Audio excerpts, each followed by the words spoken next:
तर नमस्कार मित्रांनो, आता आपण आलो NIT institute of and training centre Kharadi. तर इथे सर्व प्रकारचे कोर्सेस घेतले जातात जे डेटा सायन्स आणि आर्टिफिशियल इंटेलिजन्ससाठी लागतात. आणि या कंपन्यांची नावे पाहू शकता तुम्ही. इथे प्लेसमेंट केली जाते. तर आता आपण ओनरकडे जातो आहे. तर धनाजी सर, आपण कोणते कोणते कोर्सेस घेता येते?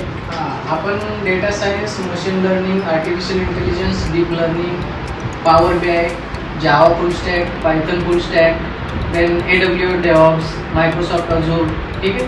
हे सर्व प्रकारचे आपण क्लासेस इथे कंडक्ट करतो, जे की IT रिलेटेड आहेत आणि non IT student easily IT मध्ये कन्वर्ट करू शकतो. ओके. तर आपल्याकडे किती ट्रेनर वगैरे आहेत आता? आपल्याकडे आता टोटल 9 ट्रेनर आहेत. वेगवेगळ्या टेक्नॉलॉजीसाठी वेगवेगळे स्पेशलिस्ट आहेत. ओके. तर मित्रांनो, तुम्हाला डिस्क्रिप्शनमध्ये नंबर वगैरे दिला जाईल. ही त्यांची क्लासरूम वगैरे पाहू शकता तुम्ही, जिथे क्लासेस घेतले जातात.